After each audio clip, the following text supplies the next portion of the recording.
Anjana, you are on mute.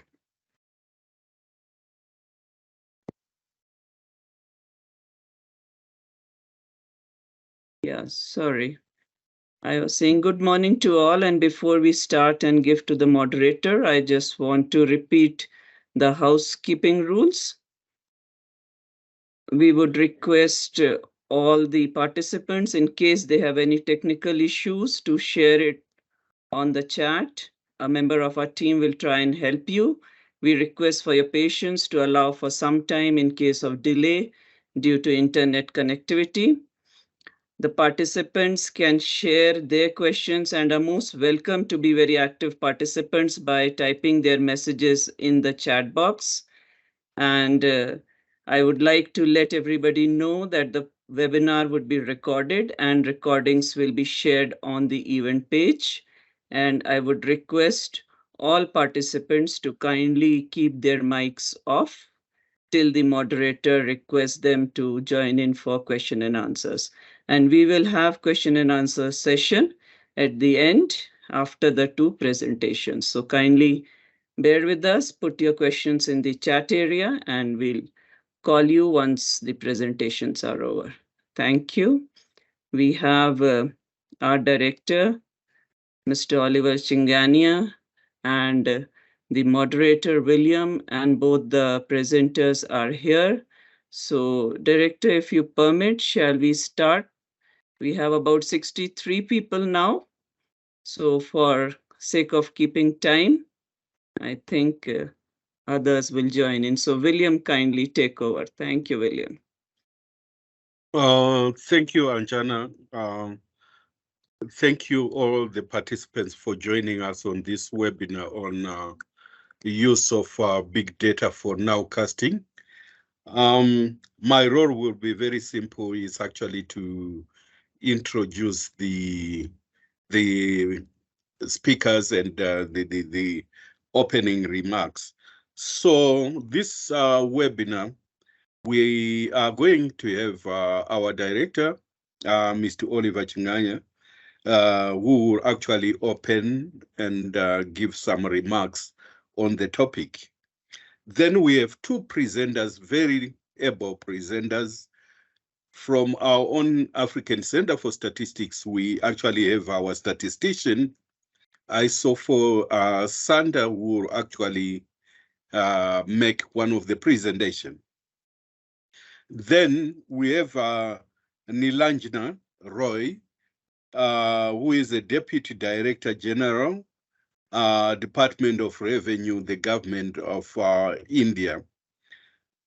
Since she's our guest speaker, I will just give some more information about her. So she's a postgraduate from the Indian Statistical Institute, Kolkata, sorry. She's a professional statistician and has worked at senior levels in National Sample Surveys, NSS office, Ministry of Core and Micro, Small and Medium Enterprises, and the Department of Revenue in the Government of India.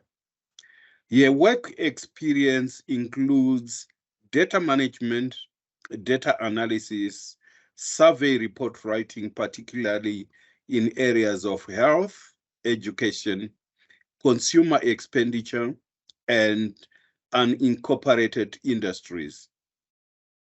She has also developed the survey app for multi-indicator survey, MIS, conducted by the National Sample Survey. She also has exposure to data warehousing, designing, data dissemination, data standardization. Currently, she's working in the Department of Revenue, Ministry of Finance, and involved in research studies related to tax forecasting, VAT gap analysis, GDP nowcasting from text data.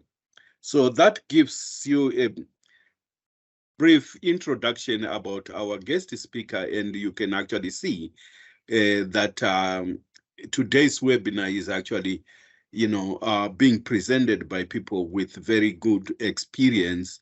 So we are going to learn a lot. This is possibly a subject which some of us, from the different fields, uh, those who deal with weather, nowcasting is quite a very useful tool. And we also try to use it for population projections and so forth and so forth.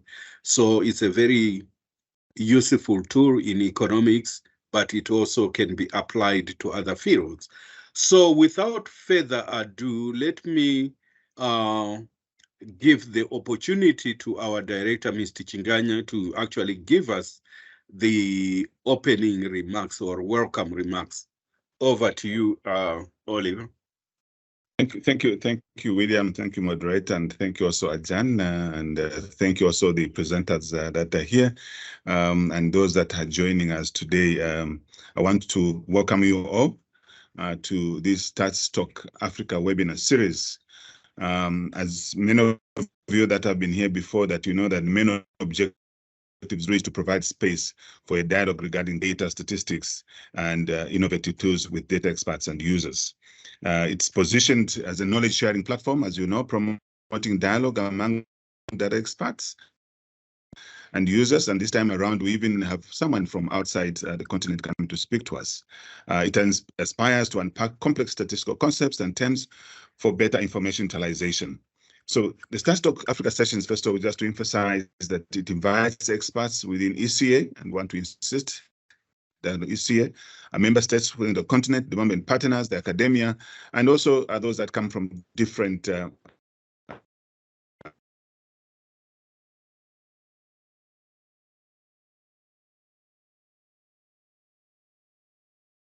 Oliver, we cannot hear you. Sorry.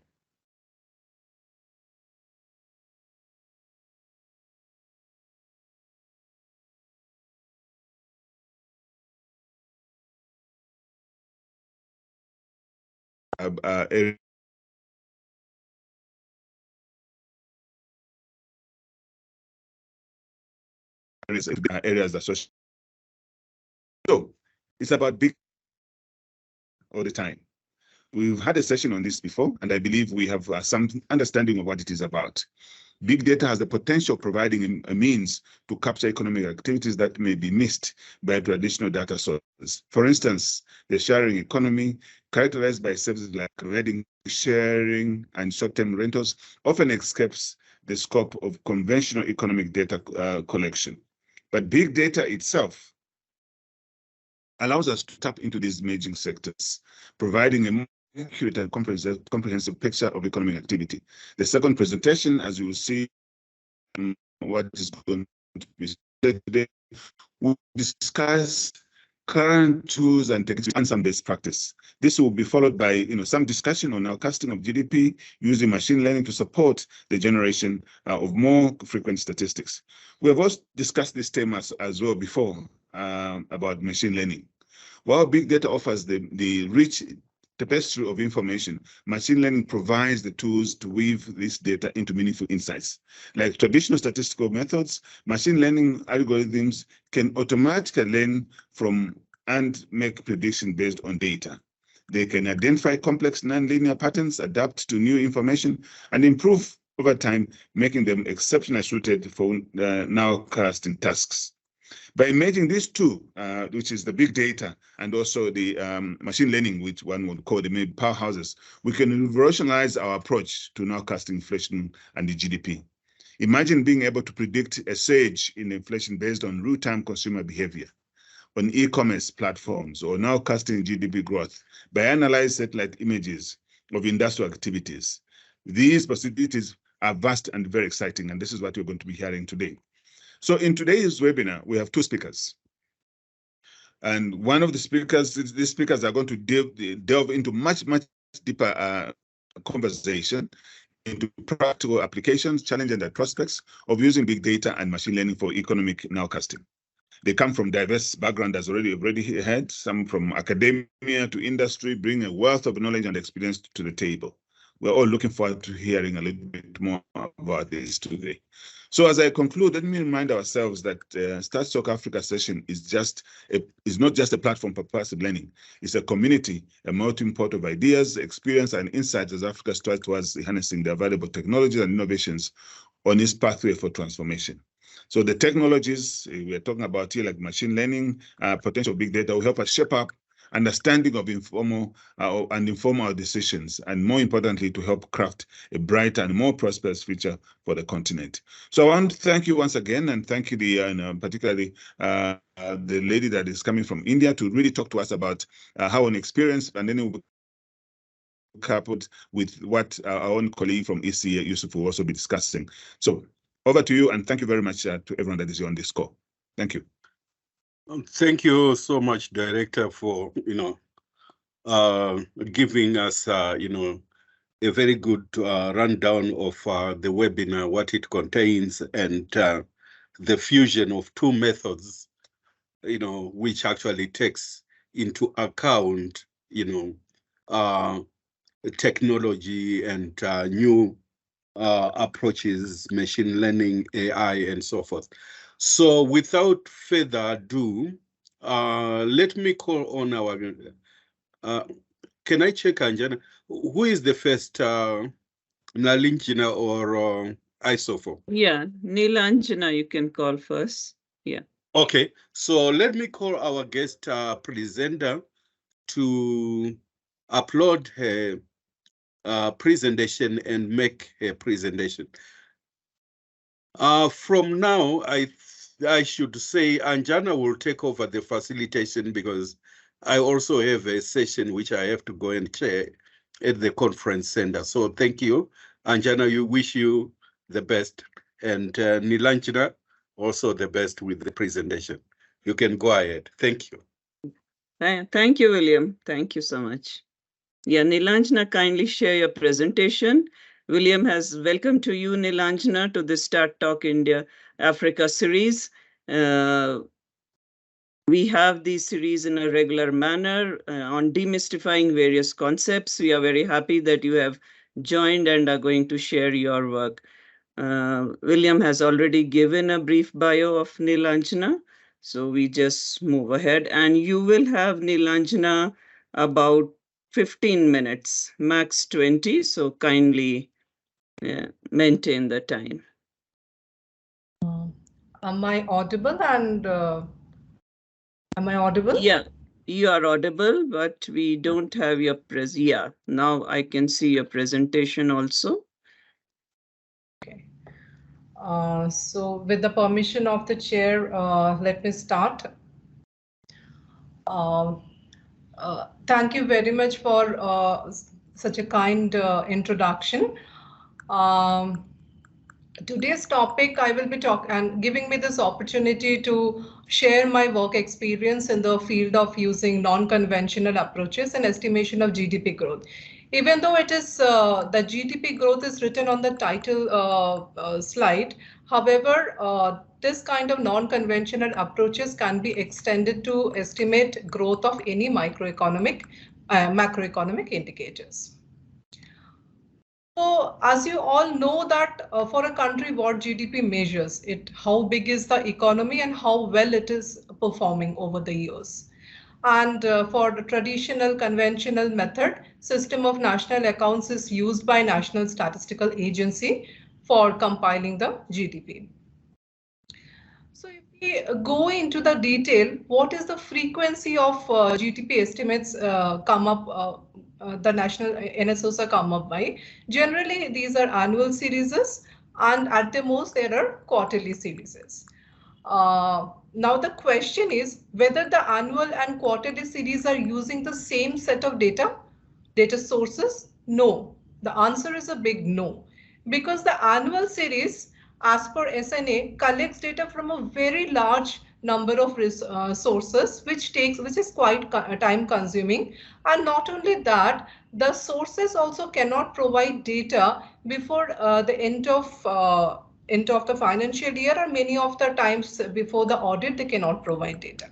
So in case of quarterly estimates, some indicators, yes, quarterly data is available and that can be directly consumed in their estimation process. But in most of them, the annual series data sources cannot be used in the quarterly series. So when there is a challenge from bringing up from annual series to quarterly series, if you go into further granularity, definitely there will be issues.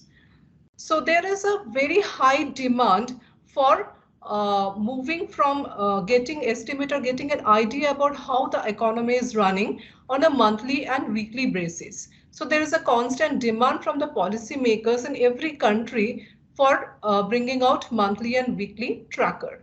So if you go into if you just look into this graph for Canada real GDP, this dip you can see, it is definitely with respect to the pandemic dip in 2020. But if we are just bringing out quarterly estimate, we won't get any idea when the economy is turning back to the pre-pandemic stage. We'll have to wait for 1 quarter, 2 quarter to actually understand the economy is turning up, or if it is not actually turning up as per our expectation. So if you are getting the monthly estimates, in that case we can see those blue circles are there. On those points itself, we will be able to understand the economy is going down or going up. So you'll be able to find out an early signals and communicate to the policymakers. Moreover, in unusual situations like pandemic, war, natural disasters, the conventional sources fail many times. And as a official statistician, we cannot say that unusual is such a situation, so we cannot provide estimates.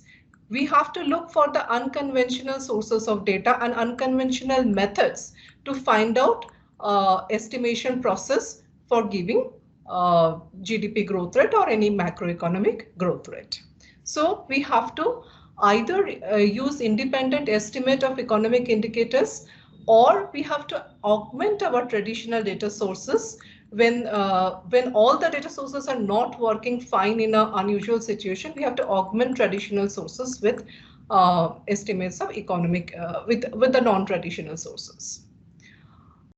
So I'm skipping this slide because I have already discussed why non-conventional approaches are needed, both in terms of data sources and methodology, which will be combining the information contained in these unusual sources into a number which will provide the policymaker an idea how the economy is performing.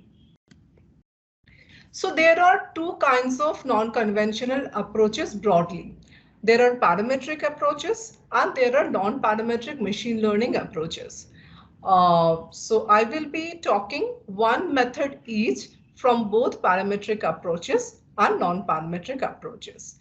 And these approaches will help the country to find out an estimate on the last day of the quarter or month, or maybe within 2-3 days of the end of the quarter or month. That will help the policymakers in a very big way.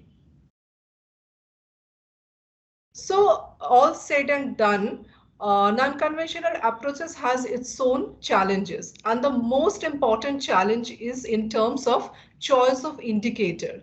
The indicator has to be in such a way that data is available on or before completion of the month or week. Otherwise, nowcasting is not possible with such a kind of data sources.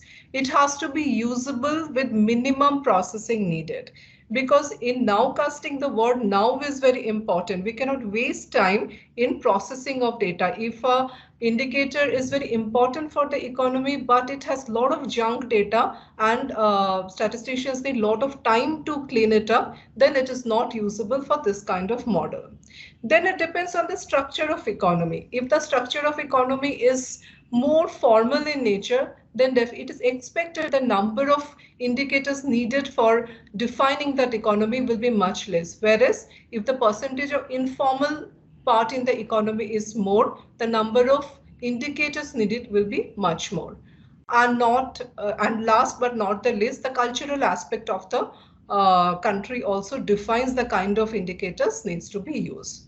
And there is no magic number. which defines the ideal number of indicators. The statisticians has to keep on using, adding, deleting, augmenting the set of indicators to find out the ideal number of indicators which will be suitable for the model. So choice of indicator, the indicator should have a positive or negative relation with the GDP in terms of price relationship or production relationship. Generally, these indicators are byproducts of administrative processes, and limited number of indicators may be collected through survey, but once again we have to keep it in mind, the survey data processing cannot be given much time. And similarities with trend pattern needs to be evaluated qualitatively. Means each indicators, the relation with the GDP has to be evaluated qualitatively. There is no defined methodology for that. And with respect to one item, there can be multiple indicators. For example, price. So there can be producers price index, there can be consumers price index, there can be import and export price index. So depending on the economy, if it is import dependent economy, so definitely import price index will have a bigger role than consumer price index or producer price index. So depending on the structure of the economy, the choice of indicator has to be made. And once the choice of indicators are made, it's not the end of the story. Continuous evaluation is very much important. Why? Because the sectoral distribution of the economy keeps on changing, and nowadays the changes are quite faster than we are expecting. And the agency which is producing the indicator data, they are not producing it for the sake of being consumed in our model. They have some other administrative purposes. So we have to keep checking whether the agency is producing the data in the way we are asking for it. New type of indicator might become very much important. Like in the post-pandemic situation, the payment structure of, at least in India, has been changed.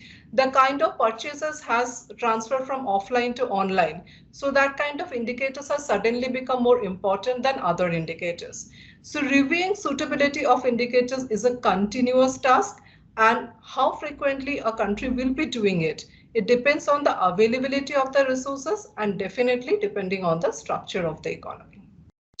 So now I will be giving in brief some suggestion on selection of indicators.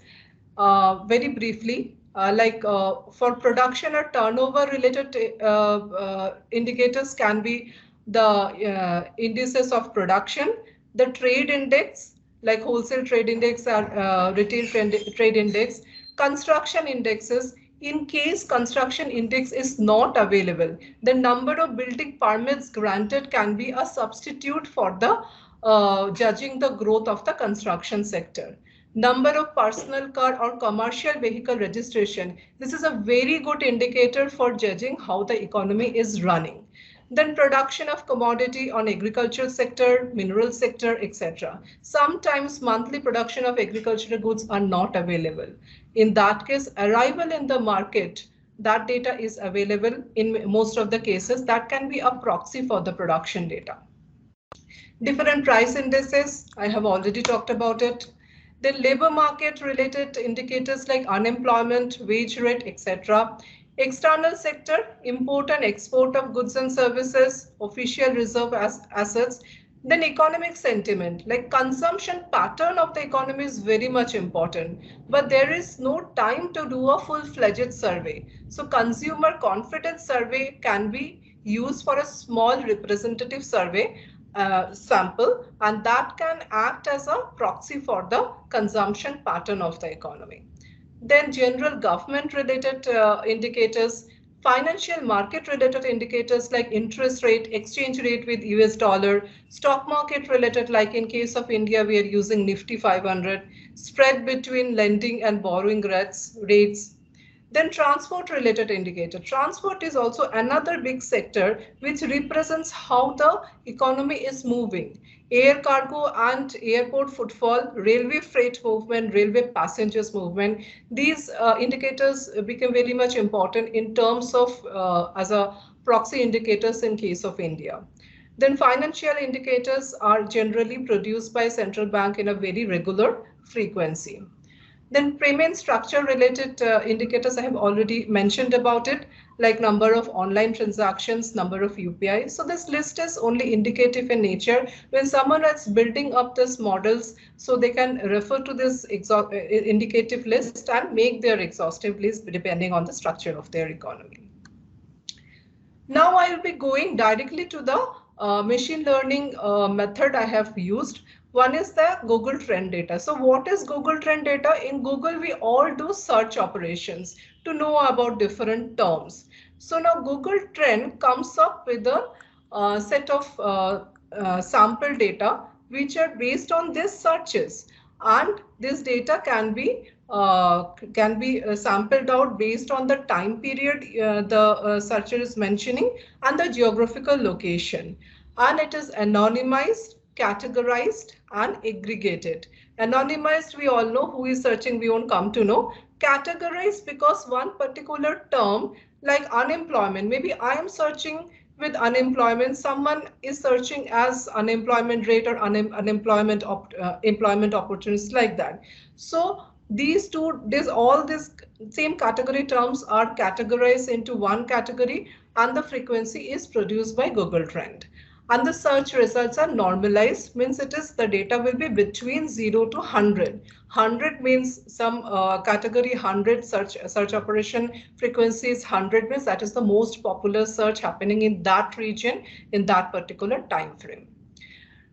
This is the reference of the original study, which is done by the economics department of OECD. We have broadly followed their methodology. They have done it from OECD and G20 country and based on 46 keywords.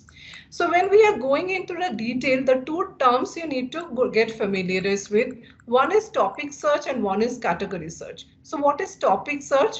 So topics are something broader than terms. Different terms are brought together under topic, like topic of recruitment, topic of investment, topic of lawyer. So there are for 470 roughly such topics under Google Trend analysis.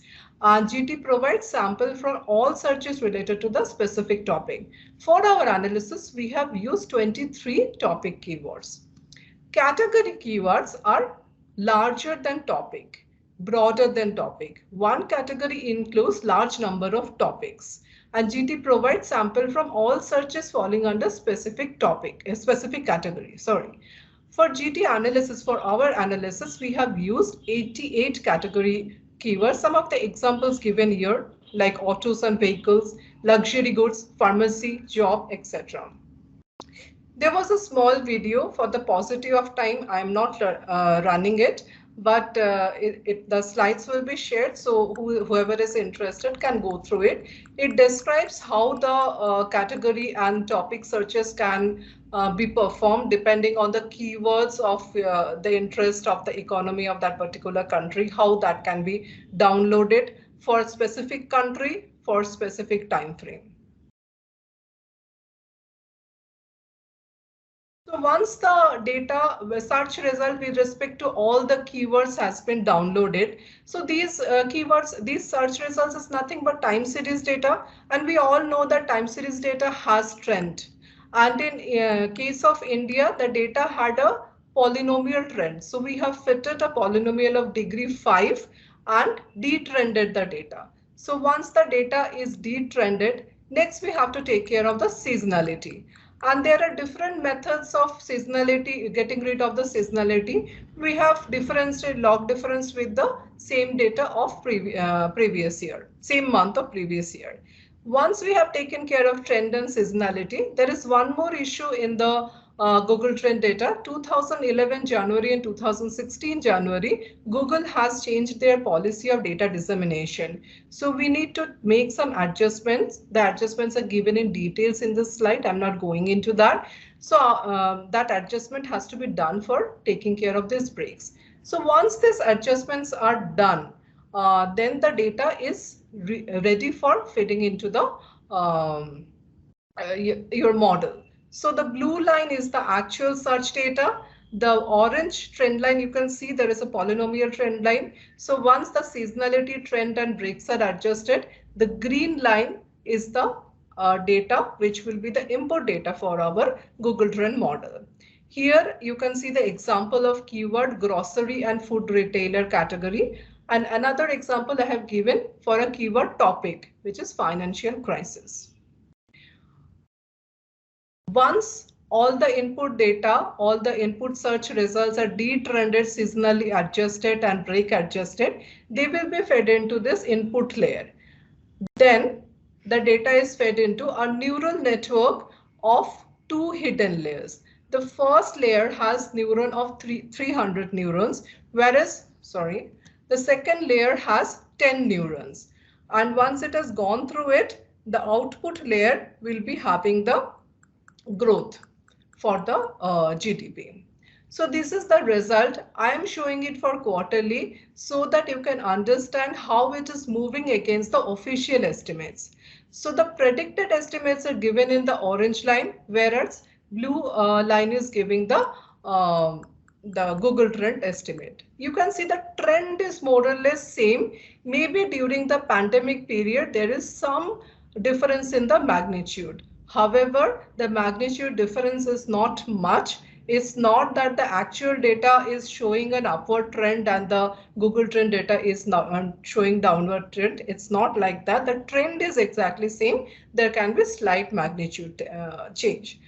R-square value for the model is 0.43, which is quite high, which is reasonably high for an econometric analysis. Now I will briefly just touch upon the dynamic factor model, which is a parametric model, which is suitable for economies where several high frequency indicators exist. So it is aimed at measuring the growth of trend of GDP or any other macroeconomic indicator.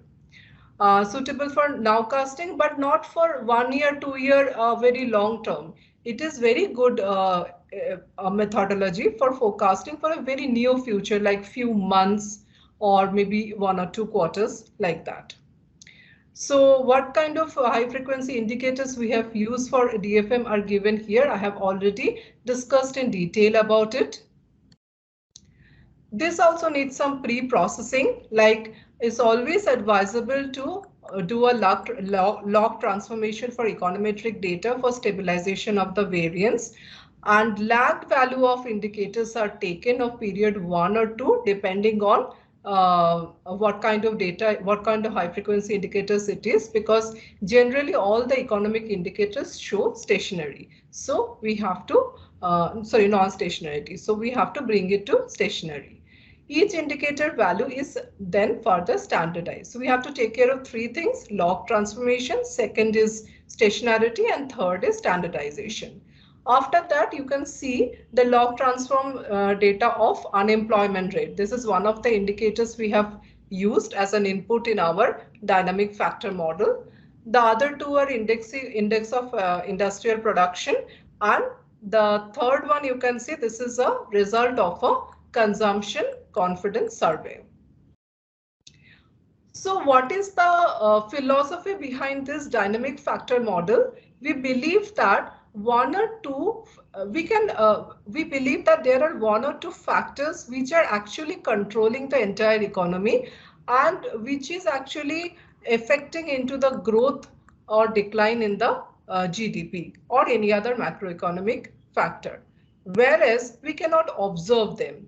In place of those factors, we can observe a large number of high frequency indicators, and DFM model can handle as big as 150 to 200 high frequency indicators. So using the DFM models, what we do, we transform the information contained in those large number of high frequency indicators into 1 to maximum 3 factors.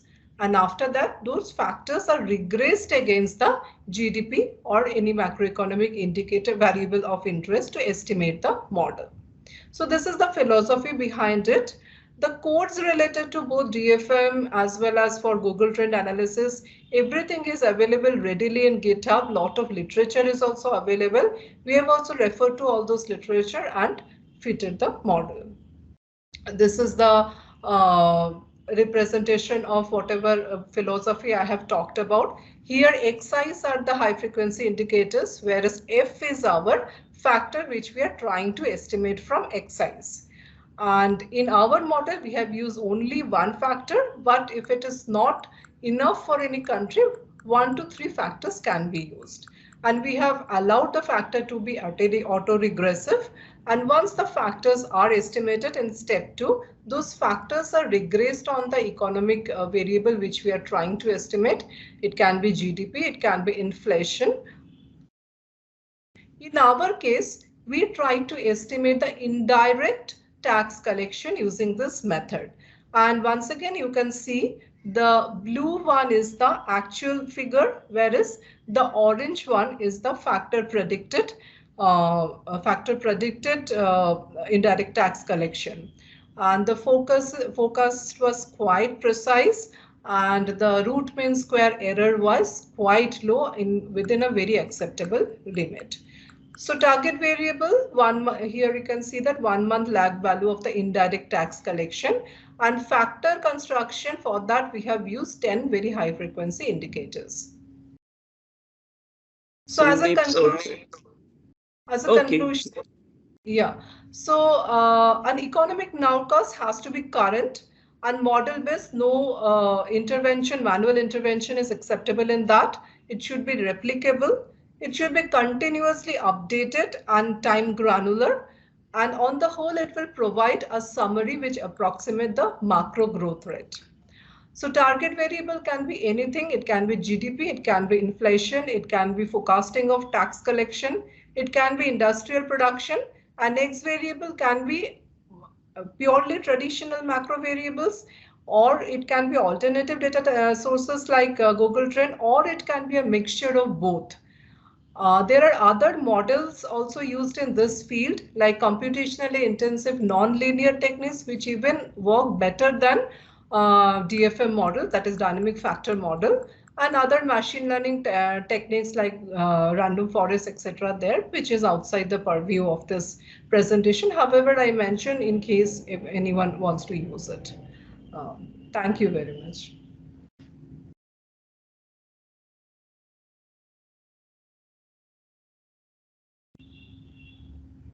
Yeah, thank you, Nilanjana, for this very elegant and presentation of a very complex topic in a very, very simplified way. I hope a lot of us have gained. But what I would like to do for the paucity of time, request our second speaker, Mr. Isufu, to come in, and I would just give a small introduction of Isufu. He is the principal statistician at ACS. Currently, his work focuses on developing efficient strategies to adapt large language models like ChatGPT, GPT-4 for economic analysis, reconstructing the social accounting metrics for economy, and his other interest includes exploring applications of machine learning techniques to enhance production and dissemination of economic statistics, particularly use of text, images, satellite imagery data for forecasting. So Isufu is our internal artificial intelligence expert as well. Welcome, Isufu, and thank you once again to be in this seminar and talk to us about forecasting and various machine learning techniques. Welcome, and over to you. Thank you, Anjana. I'm struggling with my background image. It looks flipped in the wrong direction. I hope you don't It's perfectly mind. okay. It's a straight. Okay. So would you So like let us me to share try your to- PPT, or you're comfortable from there? I'm trying to share it from here. Okay. Share. And you two have about 15 to 20 minutes, Isufu, so that we can have more Q&As on this interesting topic. Okay. Do you see my screen? Yes, you are visible. Okay. So I think our previous guest has already introduced a lot of the concepts that we need to discuss here. about the nowcasting. So just a short nowcasting is a combination of now and forecasting. So it's almost the same thing as forecasting, but we are focusing on the present moment or the very near future. That's why we call it nowcasting. And it is interesting because you know how statistics, official statistics work. When you are waiting for GDP, you can wait for 6 months, or you can even wait for 1 year, and you get provisional data, final data. So sometimes the time when you receive the official statistic is not the time when you would like to have it, because it's often too late for decision, particularly for short-term decision.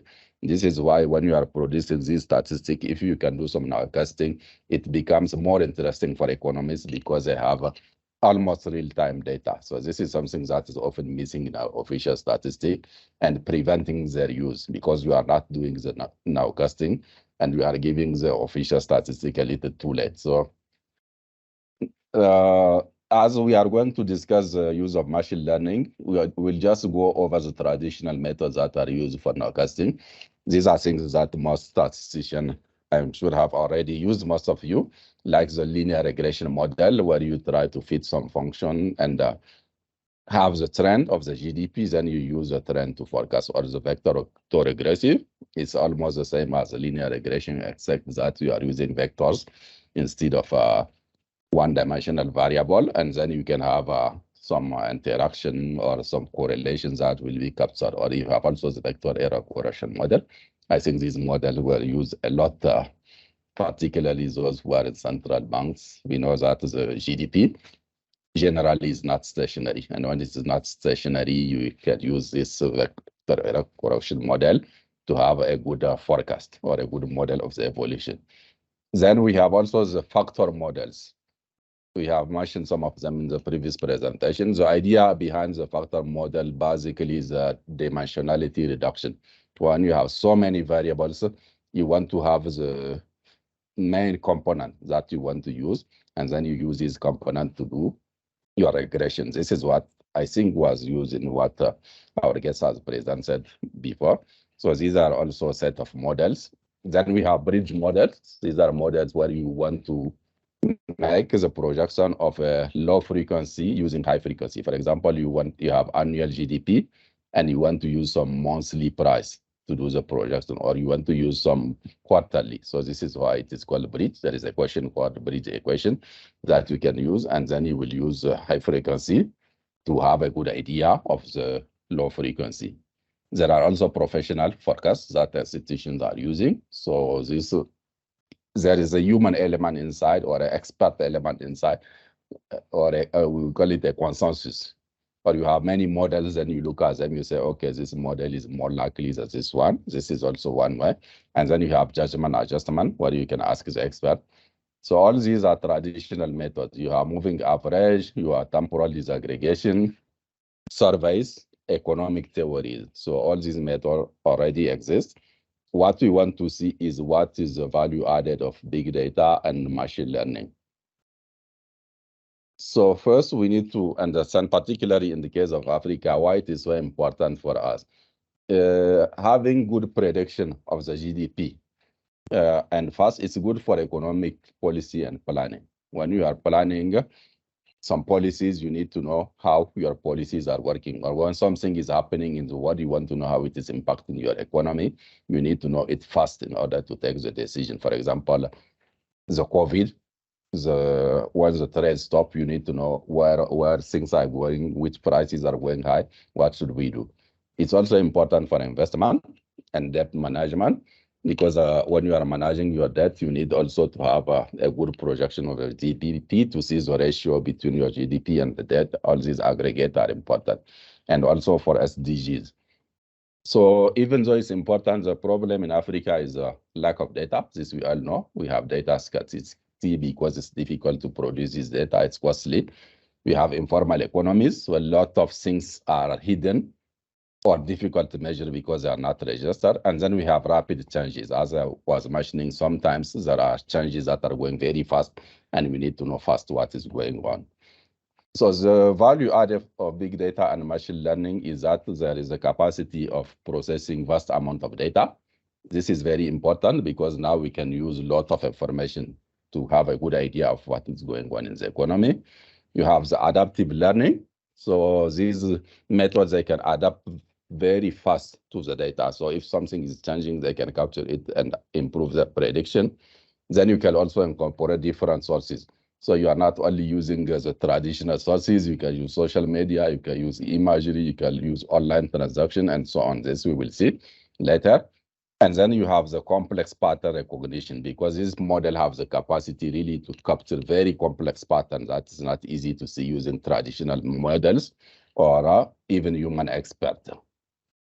So some of the models that are used as neural networks, you are very popular. I think they are the basis of machine learning and artificial intelligence. So this, we can use them to have some networks that can better capture, for example, time series, or not even time series, multi-dimensional data. You can use neural networks. They are very good.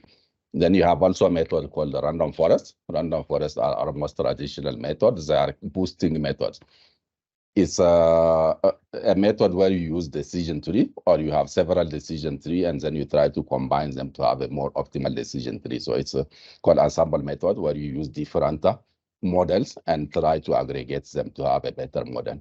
And then you have also the gradient boosting model. It's also an ensemble method where you use weak learners and you try to combine them to have a stronger learner. So these are all things that you can see in the literature. You have support vector machine also. There are methods also of dividing a space into two by using what we call a support vector, as you can see on the graph. Then you have the Bayesian models where you use the prior. Then there are factor models also. Factor models, you have already seen them before, but you can combine them with machine learning. Then you have time series. And you have also natural language processing, which is a very new and very important, because now you can analyze some text and try to extract information from this text. And if this information, you can convert it to numeric, you can put it in your model. Before, experts used to do it. Maybe you read something, you say it has this impact on GDP. But now even algorithm can do it. They can read the text and try to extract information and then use it in the projection. Then some methods are also anomaly detections. So these are methods who can look at the GDP and see maybe something is broken here. Maybe you can detect that a crisis. Then you have clustering method, convolutional neural networks, which are used for mostly vision, but you can also use them for in economy now. And the transfer learning, which is very important. The idea of the transfer learning is you have a model that has been trained for something, then you use it for something else. For example, a model that has been used for forecasting prices in another country, maybe you can adapt it using its knowledge to do the nowcasting of GDP. And the data sources that we can use, this is the most important. We can use a lot of data sources now to do the nowcasting. So we have a satellite, social data, e-commerce, internet search that were mentioned, electronic payment data, you have some trading data, mobile phone, even consumptions, utility consumption are useful. All these sensors also that people are using, they can also be used. For example, if on transportation, maybe you can see the way the cars are moving from here to, it can give you a good idea of the economy. Then you have custom data, you have listing when you have online portals, and you have financial applications. So all these are potential data sources for real estate, government survey, and poll. So you have this large variety of information that you can now use to have an idea of how the economy is evolving. And now, because the GDP, this is why the machine learning is important, because to combine all these complex data, you need very powerful models. So there are 3 papers that have applied it. This one was from the IMF. It's called Overcoming Data Sparsity, a machine learning approach to track the real-time impact of COVID. So even though it is mentioning COVID, it's actually trying to use information to nowcast the GDP and see the impact of the COVID on GDP. So it is trying to take different machine learning model and compare them and see which one is the best. And I have already mentioned that the gradient boosting is a way where you can use different models and try to combine them and have a better model. It's a ensemble method, but it's a black box because you don't really know how it is happening. In this case, I wanted to have something that are interpretable. So they have used what they call Shapley values. It's a technique where you can take some different indicators and see their contribution in the model. And based on their contribution, you know which variable contributes the most to the model and which variable contributes the less. So the first step was selecting some predictor based on the historical relation to GDP. So once they have selected all these different predictors, they have used the predictors to do a prediction of the GDP, multiple different models. And among these models now, using the method explained above, they will try to see which one is the best model. And once they have selected the best model, they are going to re-estimate it over the larger sample because the first sample was a test sample, and then use it as best model. And as you can see, they have had some good results shown in the graph. They are able to have a good projection of the GDP, even in the context of the COVID, where you know that there are a lot of things going on, the economies were broken, everything was new. So this is a good model that maybe it will be useful for us to nowcast GDP using our statistic and then serving economists this data. I think it will increase the value of our data if we can give them this kind of value. There was another paper that was produced by the South Africa Reserve Bank. So here they have also compared different models. So a method called mixed data sampling. So mixed data sampling is a technique also where you do some dimensionality reduction. You have different data of different frequencies, and you try to put all this together to have a model to nowcast your GDP. So there are multiple techniques that are used. It's called mixed data sampling. So you can see it in the literature. It's a very popular model. And then they have used also what they call the lasso model. It's a regression model where you do some regularization. Basically, regularization means you want to prevent your model from overfitting. So you put some constraints on the model to have a model that doesn't overfit. So lasso is one of the model. And then they have also applied dynamic factor model that was presented by you in the previous presentation. So I think you know what is dynamic factor model. And then other models. And the variables, they are using the GDP at market price, government bond, trade activity index, real exchange rate, CPI, job advertisement. As you can see, there are lots of variables that they have used to test a lot of models.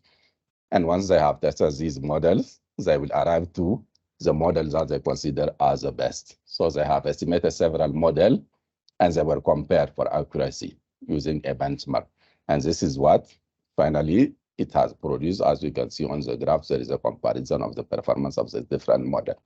So this is also a very interesting application of for nowcasting GDP. So the different methods that are evaluated are here. I think we have seen most of them already, the neural network. And we have arrived at the conclusion that most machine learning models are superior to sample autoregressive. So the machine learning method are better than the traditional methods. This is what the paper is saying. And the top performing are boosted tree, support vector machine, and neural networks. So they can improve 23% of the performance. So most of the machine learning model also are better than the dynamic factor model.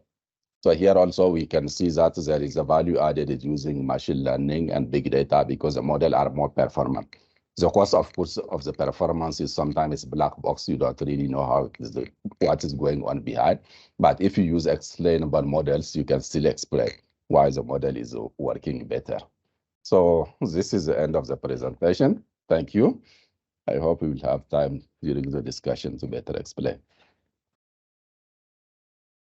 Thank you, Sufu, for giving in detail the various literature that is available and the experiences of usage of various models in the African context.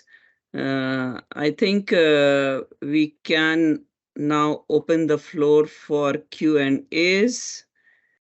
And there was one question which I could see in the chat.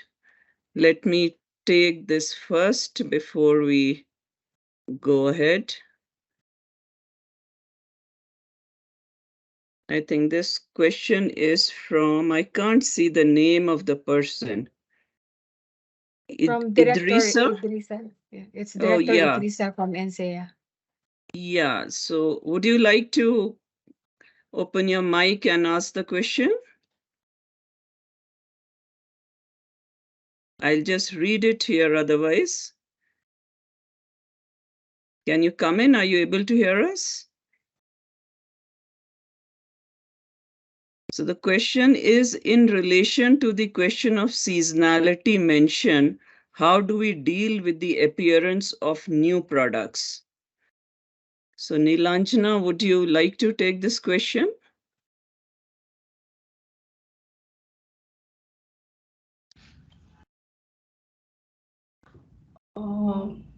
As I understand, I think the question is related to the Google Trend seasonality adjustment. The question has been asked. So, whenever the seasonality adjustment, if the seasonality is visible in the data set in some search result with respect to any indicator, whether it can be a new product with respect to a new product or old product, it doesn't depend on whether the product is new or old. If the seasonality is existing in search of search result of that particular product, then we need to do the adjustment. And the adjustment technique we have used is we have taken the difference of the data of that particular month with the data of the same month of previous year. That has taken care of the seasonality existing in the Google Trend data. Thank you. Thank you, Nilanjana. So now the floor is open for questions. Can we see a hand? Maybe Angela and Eileen, you can help me if there is somebody. Yeah, Brenda. Brenda Nakamba. Yeah, please come in.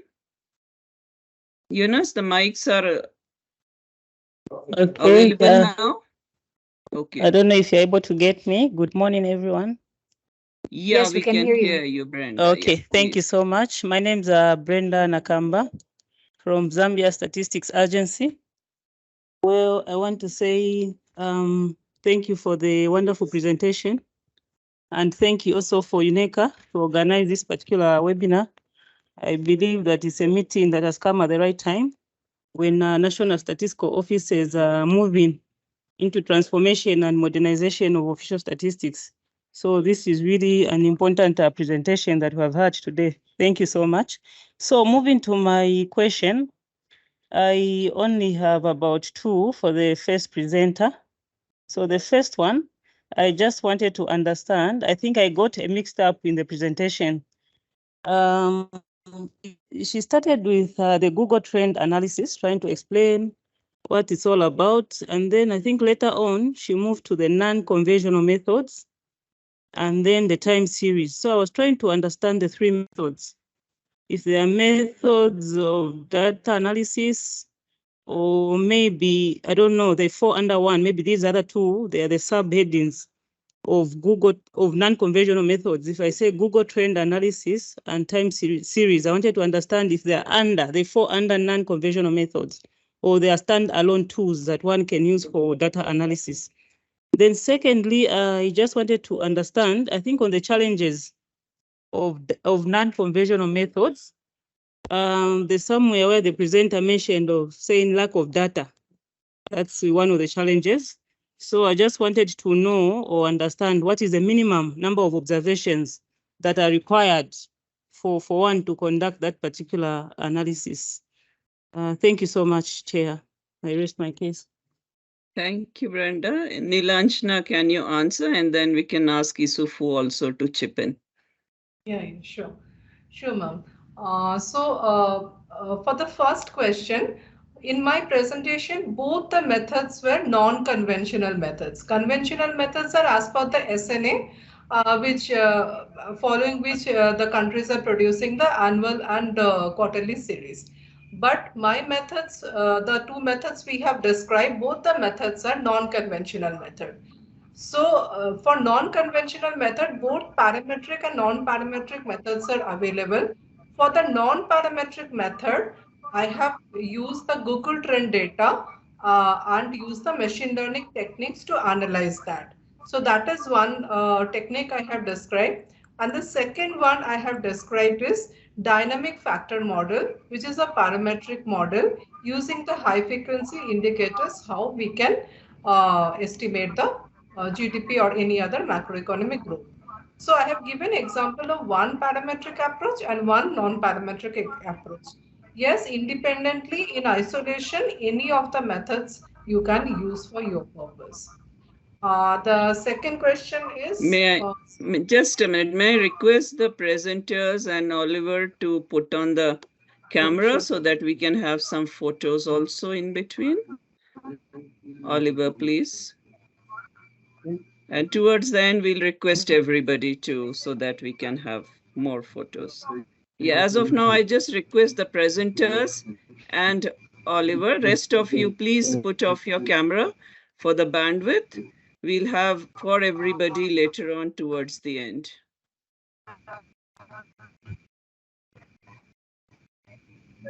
Yeah. This was the answer for the first question. What was the second question? I did not get it properly. Brenda, would you like to quickly repeat the second question, or Isufu, you got it and you can take it? Okay, I can repeat, Chair. The second question on the challenges of non-conventional methods, the presenter mentioned as in lack of data to be among the challenges. Okay. So I just wanted to understand like the minimum number of observations that are required to run that particular analysis. Thank you.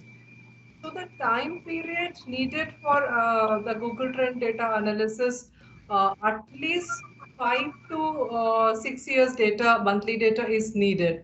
If you have 10 or more years data, that is even good. But 5 to 7 gives a reasonably good estimate. Thank you.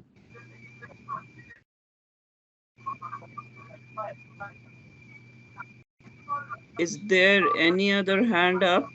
Anybody else has a question? I think somebody's microphone is open. We request you, if you don't have a question, to kindly put it off. There is one question from Emmanuel Kabipi on the chat box, Anjana. Thank you. Yeah, can you just elaborate it, Eleni, because it will take time by the time I search it. Sorry. Yeah, the question from Mr. Emmanuel Kabipi is, can we differentiate nowcasting and forecasting in terms of time prediction and length? I think the question is more for both presenter. Isufu. Yeah, let Isufu take it up, Isufu. Well, I don't think in the methods there is a fundamental difference. It is just the time horizon. When you are doing very short, we call it nowcasting, or when you are doing the present, when you are trying to estimate the GDP, now we know this is nowcasting. Now, when you are doing it in 2-3 months, it's still short term, but in the long term, it's forecasting. But I think from the fundamentally is the same method. So there's no hard, where you can say this is nowcasting, this is forecasting. It's just the horizon. But I don't know if someone has something to add. That's my opinion. Yeah. Nilanjana, you want to add? Nowcasting is generally we do for the period immediately got over, like the last month or the last quarter, things like that. Forecasting is for the future. Based on the model and based on the, suppose in the DFM model, in the dynamic factor model, we get the focus for the factors, and then based on the model, we try to tell that, okay, the next month or the next quarter's GDP is going to be like that. So that is forecast. And when we are talking about, okay, the October got over and today 31st October and the October's GDP is like this. So that is where the nowcast comes in. Okay, so there was a hand raised. I can't see it now. Yeah. Abera, please come in. Thank you, Angela. My question is for Nilanja. This the Google Trend approach is now officially being used or in a developmental stage? It is not, officially. Uh, we are internally using it, but it is not for publishing purposes. And we are still in the research stage, you can say.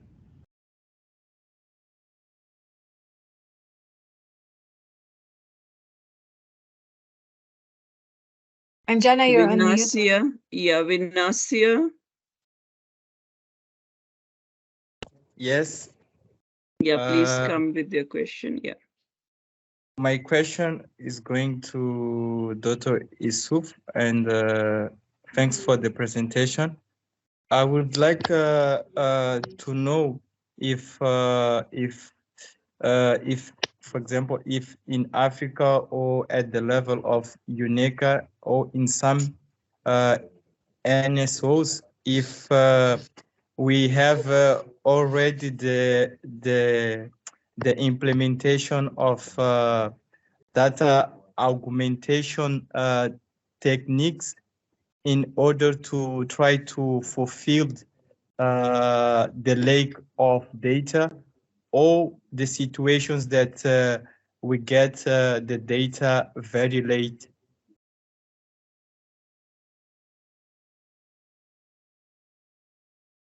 Yes, Isufu, yeah. thank you for the question. Can you hear me? Yeah, Yes. you're Yes, clear, yes. Isufu, yeah. Yeah. Because initially, actually, what we wanted to do was to bring someone from the Central Bank of Ghana because they have implemented the method. So they were going to show the methodologies that they have applied. So unfortunately, the person couldn't come at the last minute. So that's why we have replaced it with this presentation. But we have the experience of Ghana. This, at least we know about it. And I'm sure some countries are experimenting, but we didn't see countries who have published it, because most of the time when you do this kind of exercise, I think it doesn't go into the official statistic. It's more in the those who are in the ministries are using it for their model. So maybe you might not see it, but I'm sure many people are using it. In any case, if countries want to use the methodologies, the African Center of Statistics is there, and we are ready to support and also to adopt the methods that was presented, any method that is interesting for you. Over to you. Thank you, Sufu. Ali, please come in. Okay, thank you very much. Thank you for this presentation. That's a very, very nice presentation. I have just two short questions.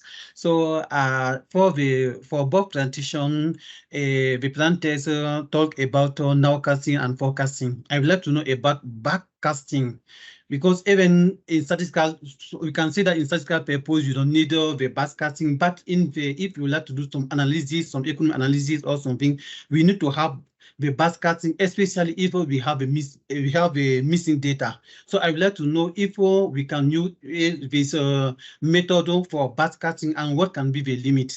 My second question is about the importance of now the method we use for data science for estimating nowcasting or forecasting the GDP, because you know that the United Nations guideline, we have the United Nations guideline for system national accounts. So I would like to know if, for example, if you use the backcasting and nowcasting using the big data and machine learning, if they can replace what we use for the guidelines. Thank you very much. Yeah. Nilanjana, want to come in? Regarding the backcasting, I will like to reply that backcasting means in some of the past years you must be having some gap in the estimates. So that's what you were talking about. So whenever we are fitting a model, we are taking the past data and then only try to develop the model and the estimate our parameters. So using the same technique, the backcasting or the estimation for your gaps in the estimates is possible.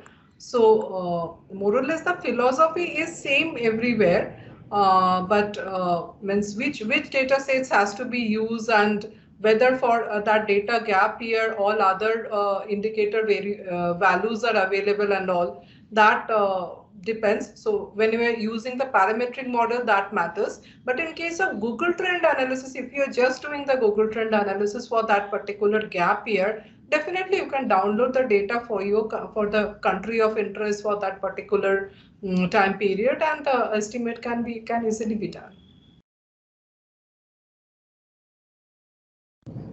Thanks, Nilanjana. Isufu, you want to take the second part of the question, please? Okay.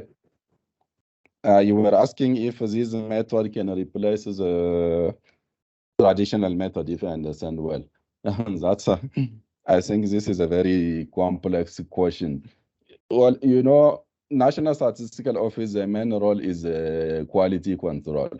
So basically, when they have produced the aggregate or the GDP using certain methodologies, they are the one validating the methodology and says this one is good enough to go because they have done the quality control, they have applied the norms and so on.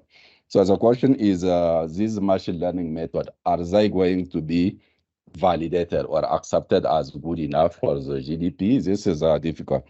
I think most people would say because these methods are not using sampling, these methods are black box. This is a big problem for validating them as official statistic. But personally, I don't really agree with this methodology. Because even when you look at the production process of the GDP itself, the GDP national account, you know how the GDP is produced. You come with some survey data, you come with data that you take from administration, you take data, and then when you bring all these data together, in general, they are not, they don't add up, you know, as you call it, there is a process that you call, how do you call this process of aligning the data or putting together, looking this one doesn't add up, how can I adjust? And this process is man-led. It's a man-led process. I think National Accountant know it very well. It's a man-led. This also for me is a black box because really you are using methods, you are putting assumption and so on and so on. So at the end, the GDP, there's no way you can say you have produced this according to a transparent and reproducible methodology, because there's one step where you do this data reconciliation, where you put all kind of assumption, you try to, and so it's also a black box. So I don't see how it is different from what machine learning or artificial intelligence is doing. It's also a black box. So maybe at some point it's just a trust. Maybe when we will trust it enough, we can say, okay, we will accept it as an official statistic. And if we don't want to accept it, we can give it to the economists. They are already using data that are not official anyway. They will use anything as long as it's better than nothing for them. So this is my opinion. But yeah, okay, I think it's this debate is going in a very interesting manner, and I would like our director to jump in and get the perspectives right. Oliver, Yeah. please. Yeah, thank you, Yusuf. I like your perspective. I mean, I know that when we are doing national accounts, can be very tricky because it depends on the data that's available, and sometimes you have to change. But as you heard from Nilanjana, I think consistency is important. Consistency is important. That's when you know what the indicator is to be able to observe that indicator for some time, and you document that. So when you document that indicator and also the source itself, and you're able to find out that actually they're able to provide the data over a period of time, then you begin to develop confidence because you have done that. What is not possible, what becomes a black box and only known to the person doing it, is that if each time there's an estimate, there are changes, it's only you that makes change and pick another variable, bring it. And that should not be accepted in national accounts. You need to be consistent in the variables that you select, in the indicator and the source. When that source goes away or it's no longer there, then there's a different source, and that is documented. And you're able to say, okay, now we're able to replace this by this for these reasons. And that's acceptable in national accounts. What is not acceptable is just that each time you just use something else, each time, then there's no consistency. If you're talking about cement, it must be products that are related to that we should be able to replace it with. Otherwise, you cannot do it. So in response to the question, I think that was raised, is an issue of consistent source and consistent, knowing what that indicator entails or what it requires over a period of time, and then you can change it. I think that's the way it should work. So there's no ambiguity. I think it should be okay, and I think there's a lot of transparency. Otherwise, if we will have problems if we don't say there's no transparency in GDP, then they will throw away all what we do. I think there's a lot of transparency. It's documented. It's documented. Thank you. Yeah, thank you, Oliver. So- I just want to add to this discussion is basically when we are starting with this nowcasting or trying to predict, what happens is basically the demand is on the NSO from the other divisions, departments, and other systems of the NSS, the policymakers, who may not really want to publish it, but they would like to have a sense of it. For like, there is also a case where there is a consumer division or consumer market division. Now, this division will always track various prices of products and commodities even on a daily basis. Or if you see the Sensex, so there are many policy makers and especially the central bank, which tracks a lot of indicators and maybe nowcasting or using it in different ways to be able to see how the policy will move forward. So it is not necessary that what NSO is doing has to immediately change the statistics or the official statistics that they are producing. But I would like to encourage NSOs to get into research into each of these aspects so that it gives you a better feel of your own data, and it also gives some idea to the policymakers if they are willing to accept your model after you have tested it for robustness and for its keeping the trend to be used for their policy perspective. So that is the first level use of any data which is not nowcasted or forecasted. Generally, NSOs are very conservative in most of the countries and would not like to bring this out as an official statistics. Thank you. Yeah, Eileen, you want to add? Actually, mine is not mine is just to put your attention on the chat box. One of them is aligned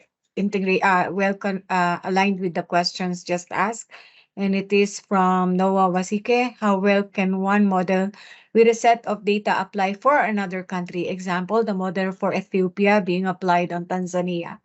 So this is a question that is aligned with this current discussion. So, and we have two more questions, but I'd stop with that. Okay, I know there are questions and there are hands. So probably Nilanjana, you can take how the models of two different countries can be aligned. Model that I think in my presentation also in detail I explain. Definitely the model as a whole, as a broader sense, can be used, but what is going into it, like for the even for the Google trend data, what search categories are relevant for country A may not be relevant for country B. So those series of keywords which are relevant for one particular country, that has to be decided based on that particular country's economic structure, cultural structure, etc. And then the same model can be used. The choice of indicators in case of parametric model and the choice of keywords in case of Google Trend kind of models are very much important, and those will be different for different countries. It can be similar, maybe for African to neighboring countries, it can be similar, but it cannot be exactly same. Yeah, thank you, Nilanjana. Isufu, before coming to you, there are three more hands raised. Let me quickly take them up. So Noah, you want to come in? Thank you.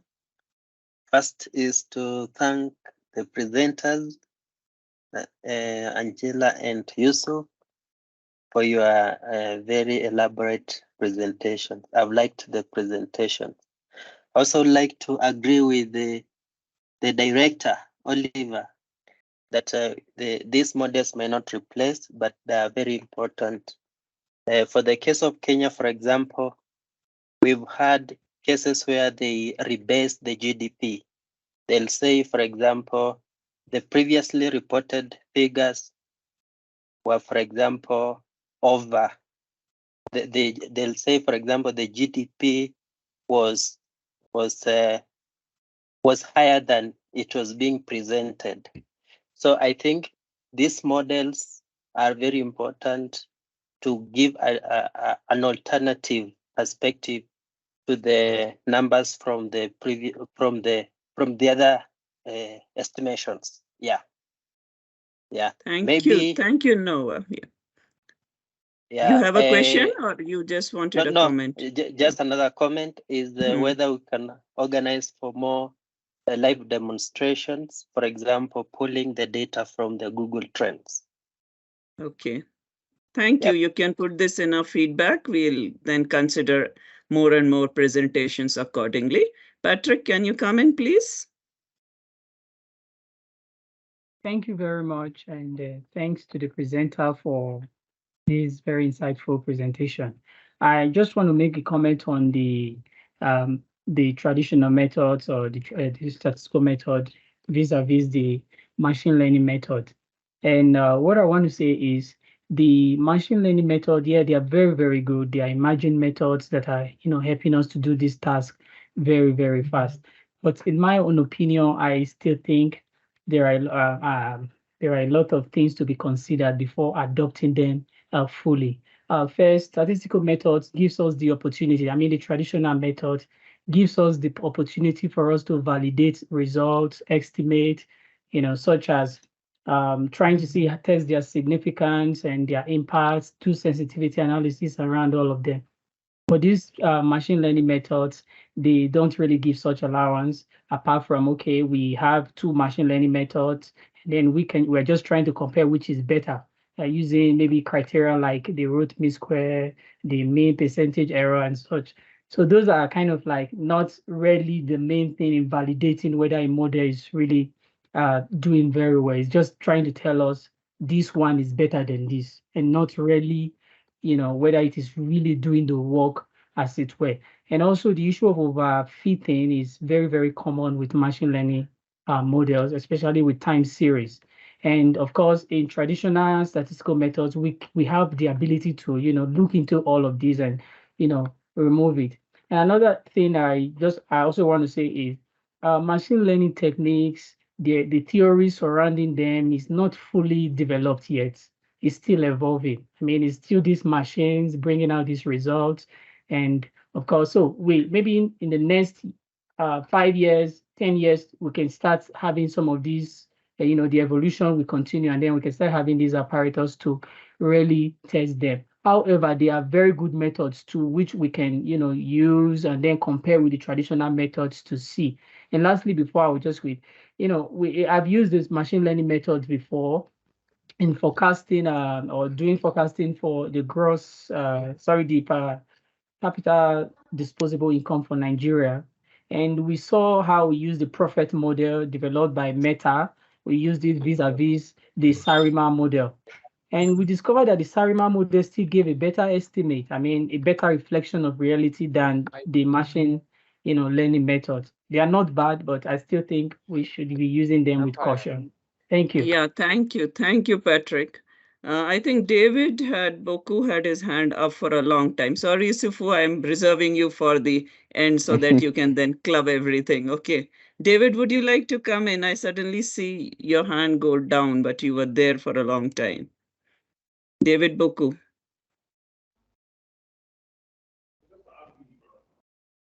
Okay, probably he has left. Eileen, sorry.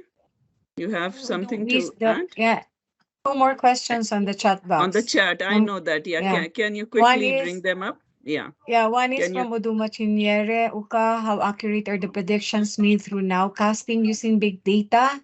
So the accuracy of the estimates from from using big data for nowcasting, and then if there is any ECA organized, if there's a question whether ECA can organize for live demonstration, example, sourcing data from sites such as Google Trend. And this was from Noah Wasike. Thank you. Okay, so Nilanjana, can you take the first question? Rest is for us here. The first question is the accuracy. So even Mr. Patrick, when he was talking about traditional method versus this machine learning methods and all. So in terms of accuracy, if you are comparing the magnitudes in the presentation, also say that it will never give you the that kind of precision as the traditional methods are giving. It's not possible. It's giving you early signals.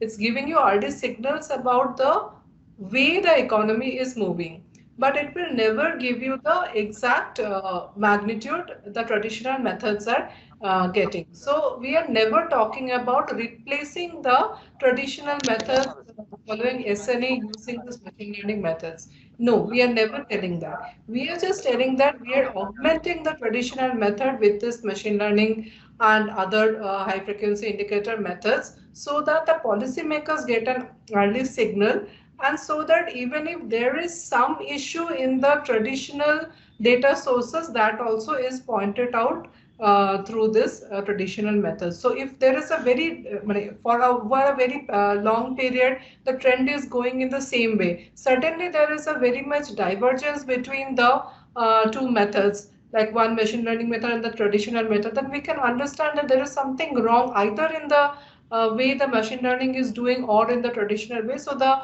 official statisticians also get a signal to review their methods.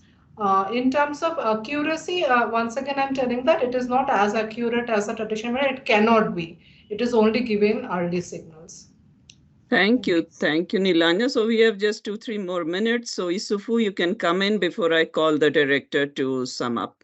Yeah, Isufu, please. Okay, so I don't know which part. First, I want to stress that the National Statistics Office actually they are very good at quality control.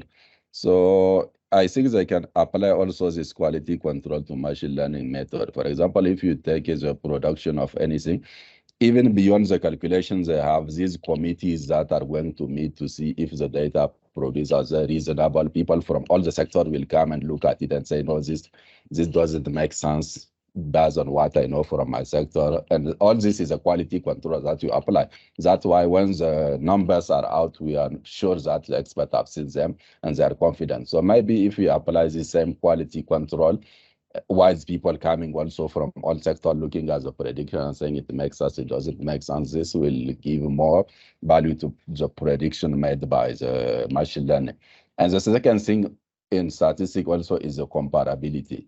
You see, even you want to see if GDP is increasing or decreasing. So the way you produce it last year should be the same way you produce it this year. So this systematic thing also, humans are following this norm methodology and everything to make sure it is repeatable. But when it is a machine, I think the machine is systematic because the machine always does the same thing anyway. So it has also this comparability. Machine doesn't have subjectivity, at least. Well, at least they are saying that maybe that the GPT is becoming sentient, but so far I don't think that the machine has a machine can have so, bias, not subjectivity. Yeah, no, bias it can is have different from bias. subjectivity because bias is systematic.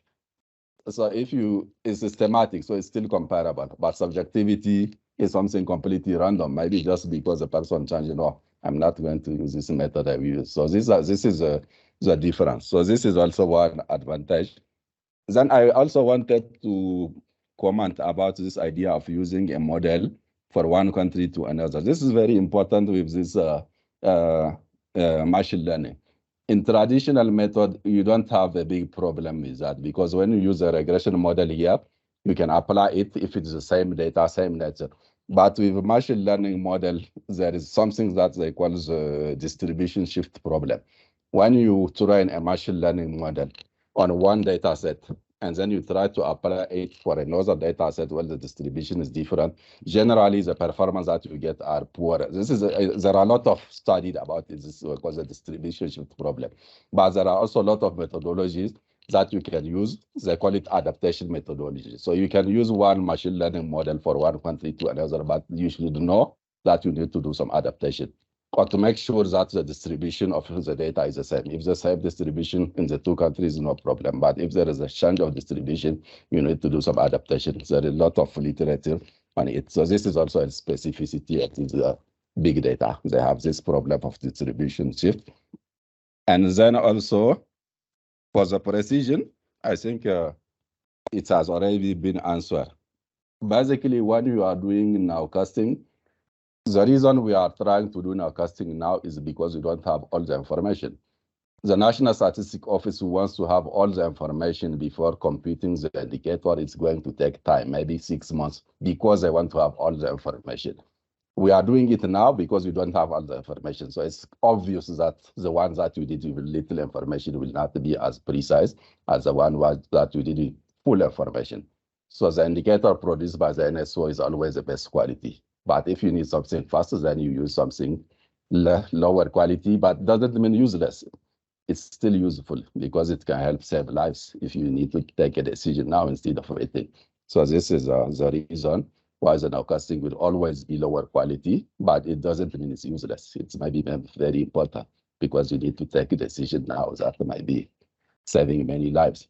So I think these are the different points that I wanted to mention.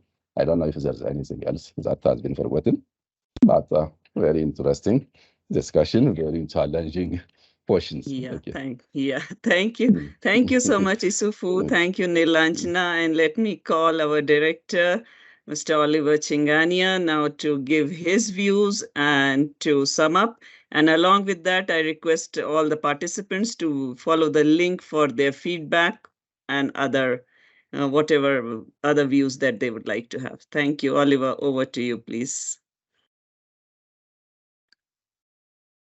Thank you, Rajan and Nilanjan, Yusuf, and everyone who has really participated. I think it was a lively conversation. As Anjan had said, maybe all of us can put cameras on. We take an opportunity of taking a photo. I think that would be really great. Yeah. I think this was very enlightening, and I hope, Nilanjan, you have also learned something from the conversation, from the questions, that it has improved some of the work that you do. I was quite intrigued that you took me back to school, and a lot of things that you were raising reminded me things that you used to do at school. So I'm glad that we had you on this particular session, and that perhaps we'll call you for something else close to this in the future, because we want to learn from everyone. And I think learning from you, from what you've done, I think countries have really benefited. I was listening to Brenda when she was asking a question from Zambia. You could see this interest and that generates around nowcasting. And I think people now have a clear understanding of what nowcasting is about and what it actually means, particularly on the issues of consistency. And I'm going to repeat these issues, because we can only do this nowcasting if we know the source of the data, because it's a very short period. It's a week, it's a month. And you have to be careful, the selection of indicators to be able to do that. And also that you have to be careful how you're going to keep in nowcasting in that, and it's very, very important that we do that. So I want to thank you, and Nilanjan. I want to thank Yusuf. I want to thank Anjan for really reaching out to you to bring us this kind of information. I do see colleagues from MGD, particularly on these macros. I hope. So I hope this has been very useful. We want to be challenged by colleagues from MGD and also other divisions within ECA on how we can improve our data collection. And also one part that also needs to be understood, that a lot of these methodologies do not allow us to get the data immediately. They require time. And the traditional ways or the conventional ways don't seem to give us that opportunity. So we need to see how we move to non-conventional ways, which is the non-traditional ways of collecting data, using new approaches, machine learning, and so forth, to be able to predict data. So I hope you all found it very useful. I am really looking forward to hearing from other colleagues from other divisions in terms of what they think, what else we could do to improve the data collection, and also to improve the information that are required for their own models, like colleagues like Hope and others. So thank you very much. I think we had reached somewhere close to 100 participants. I want to thank everybody for being here, and this continues into the end of the year and also into next year. We'll continue to be providing this platform of exchange and challenging. We want to challenge each other. That's the idea of this concept, is to challenge the idea and learn from one another. So thank you very, very much. I want to wish everyone all the best as we go throughout the year. And of course, Nadijana, we are going to call back. We're going to come back to India to ask for other areas of support to come and talk to us in different subjects. Yeah, sure. Yeah, thank you so much. Yeah, thank you, Oliver. Thank you for all these words, and we are very happy to be doing this series under your leadership, wherein we are exploring new fields, and very happy to see that a lot of NSOs are benefiting. People are interested and asking a number of challenging questions. Thanks once again to our presenters, Nilangela and Isufu.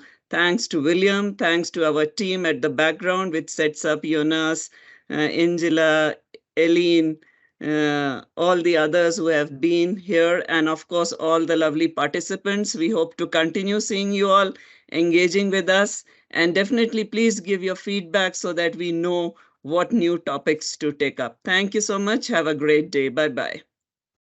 Bye-bye. Right, Thank you. Bye-bye. Bye.